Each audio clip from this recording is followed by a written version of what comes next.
take a look at it and see what are we looking at as far as amounts are concerned. Look at the Grand Canyon, 12 to 18 inches, 1 to 2 by Kingman, 18 to 24 by Flagstaff, 4 to 6 by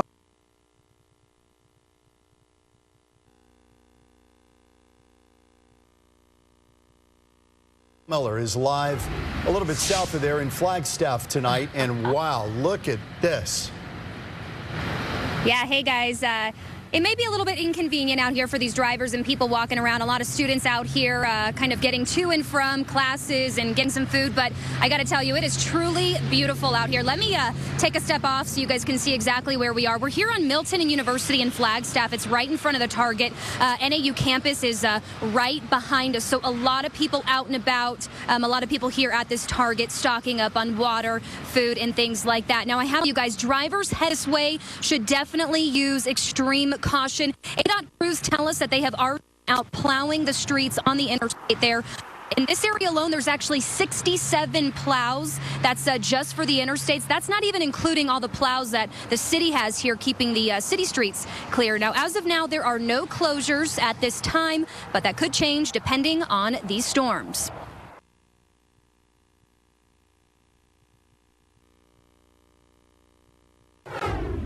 John and Carrie, as I mentioned, just use extreme caution. Harding also telling people that if you are traveling to this area, even if you live in this area, it's always a good idea to have some type of emergency kit with you in your car, food, water, extra clothing, because you never know if there is an emergency. Emergency crews might not even be able to get to you for quite some time. So definitely just a great idea to be prepared no matter what. Now, as I mentioned, no closures at this time, but if you are heading in this way, take a look. ADOT at our Twitter feed will post all the closures. So definitely plan ahead so you guys don't get stuck in any storms. Reporting live from here in Flagstaff, Danielle Miller, Fox 10 News. Danielle spent a couple of months in Kiev, so she's fully outfitted for what she's encountering up in Flagstaff. Back in the valley. At some of the big auto auctions in town this week. And Christy Siefkin joins us live with details tonight. They've had rain at these events before. They know how to handle it, but it's sure nicer when it's sunny and warm. You'd think that would be ideal weather, right? But they have, as you've said, dealt with really severe weather in the past. Gusty winds kicking up some tents at some of the car auctions just a few years ago. In Scottsdale right now, just a light trickle. We're near the Indian Bend Wash, and classically, this area to my left at the Silverado Golf Course, it is just covered in water when we see even moderate rain. That's what we could see in the next few days. But to tell you what, the Barrett-Jackson team, they're not worried about the rain keeping people from coming to the show. They just want to make sure that the cars safely make it through the rain onto the auction block. Cloudy skies and chilly temperatures are no deterrent for these car lovers. As the crews prepare the cars for a soggy forecast. Rain will definitely, cause a few issues for us. Nick Cardinale is the executive vice president and general manager for Barrett-Jackson. He says that it can take an hour to move one car from its tent to the auction block. That's plenty of time for nature's car wash. If it is a convertible, it's a little more difficult, but normally what they'll do is they'll put plastic over the car until they get it over to the tent area. And then we have our sponsor McGuire's that wipes down the cars before they hit the block. Not only is the plastic used to protect the car, but it's also used to protect the driver. They had to cut a hole out so I could stick my head through. That way I can see and safely drive all the way over to the auction block. The game plan for weather doesn't stop with rain. And hail, of course, is definitely an issue with these cars. So if it was the hail, we'd probably cease most operations until the hail ceased, because we wouldn't want the cars to be damaged. As the cars approach their final destination, the pros perform a final wipe down, sometimes with a little bit of help. I've even seen the children of the owner. They're out here wiping down the car, and they sit in the car when it crosses the block. So it all really depends on the seller of the car. As you guys learned today, you don't need an umbrella. You can just stop by Party City, get a plastic tablecloth, and circle it around kind of like I have my scarf here. You, of course, can head on over to Barrett-Jackson this weekend. They still have Steven Tyler's car coming on the block, and, of course, Justin Bieber's and several other auto shows going on as well. So bundle up, guys. Rain expected this weekend. Reporting live from Scottsdale, I'm Christy Siefkin, Fox 10 News. Thanks, Christy. The Arizona Balloon Classic in the West Valley, I want to remind you it's been canceled because of the weather this weekend. Originally scheduled for this weekend at the Phoenix Event and Sports Complex. They're going to move it until March 3rd and 4th and the 5th. So, you know, you've got a lot better chance in early March that you're going to get great weather. People who bought balloon rides, they will be able to use their tickets at that event in March. For up-to-the-minute forecasts and radar throughout this storm, you can always download the Fox 10 weather app. It's terrific. It's free. It's on our website, fox10phoenix.com. New details in the murder of a beloved Mesa math teacher, Ryan Zahner. We have now learned that in the hours following Zahner's murder, the suspect was stopped 3 times by officers but never taken into custody. Nicole Garcia joins us live with new information on this. What's going on, Nicole? Yeah, Carrie, this was a bizarre turn of events. 3 officers in 3 different states came into contact with murder suspect Caleb Bartels in the hours right after the killing. But it appears he got lucky with his timing. Caleb was stopped by law enforcement in Page, in Utah, and in Nevada. And that final stop in Nevada happened at 5:30 Sunday evening. Well, just 1 hour later, around 6:40, Tempe police issued a nationwide emergency warrant for his arrest. Don't know the whole story about what's going on. There might have been something in the past with their relationship that might have just bubbled over. Neighbors remain baffled.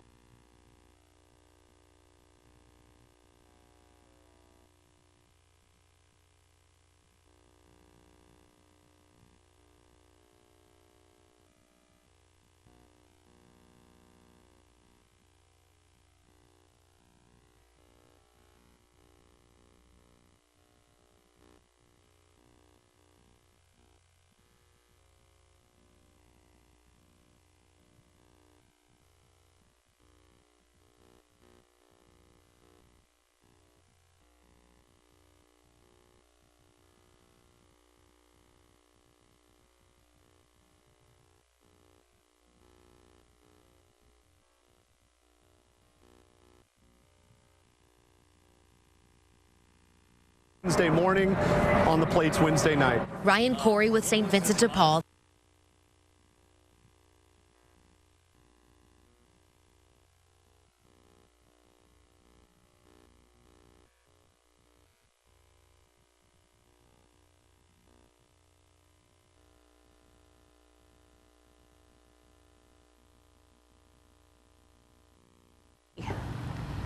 Yeah, it is heartbreaking to hear from those families who need help. Right now, police need your help to identify a man they say robbed someone in a parking lot. It happened right outside the First Pawn Shop. This is outside Metro Center Mall. And this video clip shows the suspect walking into the store.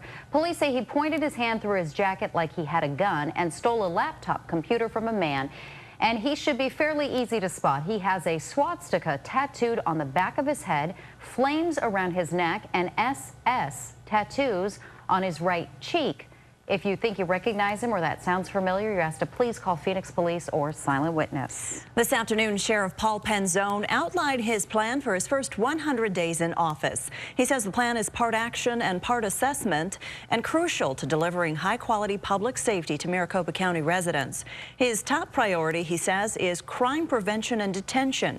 He plans to focus on issues like the opioid epidemic, child crimes, and arresting fugitives.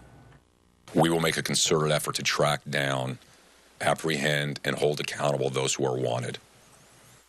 You don't get a free pass. Penzone and his team will spend much of the first 100 days analyzing resources and spending. To help, he's created a citizens advisory group called SPEAR to make recommendations on key areas. The final campaign finance reports from the Maricopa County Sheriff's race shows Republican Joe Arpaio spent $12.6 million in his unsuccessful bid for his 7th term in office. Paul Penzone only spent $1 million. A political group funded primarily by hedge fund tycoon George Soros pumped more than another $3 million into Penzone's campaign to unseat Arpaio. All new at 5 o'clock tonight, sign-ups for Obamacare in Arizona are keeping at a steady rate. More than 185,000 people have chosen to plan. Citizens. But what happens to these people who have spent years in the valid the entire year. Okay, check this out. Our drone high above the 25-foot border fence in Nogales. From the air and on the ground, we continue our live team coverage 24 hours on the border. These reports have been so informative. Dennis Welch joining us live once again tonight. Dennis? Yeah, I can tell you, I covered nearly every one of Donald Trump's speeches and events here in Arizona, and there were quite a lot of them, and nothing got those big crowds more fired up than that promise to complete and build the border wall like the one we see here in Nogales. But is this really the silver bullet solution that Donald Trump thinks it is? Well, we talked to some local and federal law enforcement agents last week. You might be surprised about what they had to say. We will build the wall 100%. It was the hallmark of Donald Trump's campaign, completing the border wall to keep criminals and immigrants out of the country. And who is going to pay for the wall? He also made this promise. They may not know it yet, but the answer is Mexico. No matter who ends up paying for the wall, it will be expensive. There are no reliable estimates, but it could range from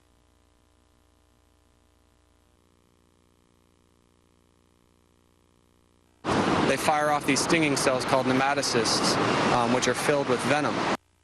Yeah, another fun thing is when they end up in the propeller of a boat and you're swimming and these pieces are out there and you feel like you're being stung by. Yeah, it's really weird. Lifeguards are cautioning swimmers to be very, very careful if they go into the water. It's usually rather pretty cold, but even people in Alaska want things to warm up a little bit. In central Alaska, temperatures dipped all the way down to 54 degrees below zero this morning. Wow. It's just hard to even go out in for a few seconds. And in the city of Fairbanks, Alaska, it was a little warmer. It was 50 degrees below zero there, a warming trend. Yeah. So just a smidge warmer. It was so cold, in fact, that school children had to spend recess inside. That's a rule when temperatures dip 20 degrees below zero. A waitress in Pennsylvania says she no longer is homeless thanks to the kindness of strangers. Crystal Kramer works 2 jobs as a waitress and then also at Pizza Hut. She didn't have enough money for the cash deposit needed to rent an apartment, but a couple of customers heard about her plight and the 2 left her $558.33 a tip. Thank you very much for your...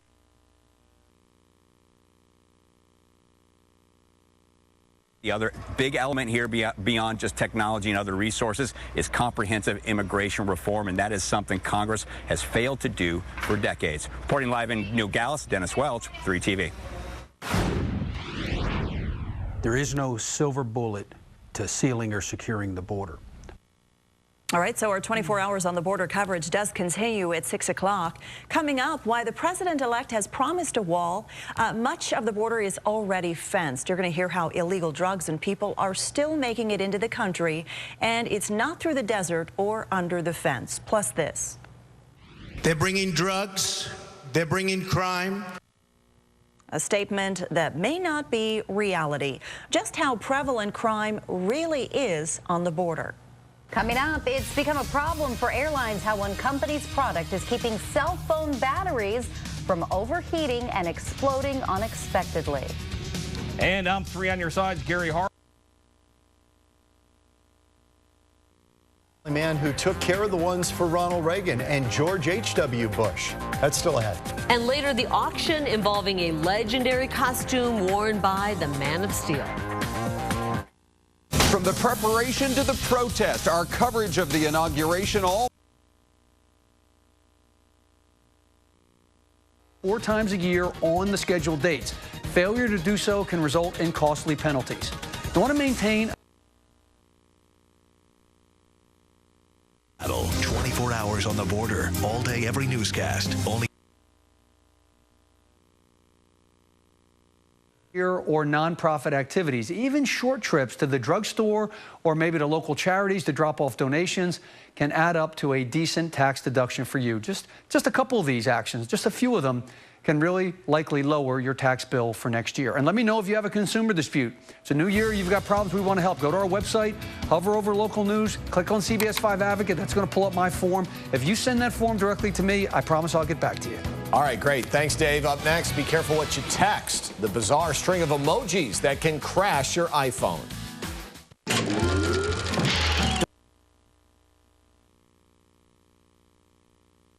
just $1.99 a month. Only at your Valley.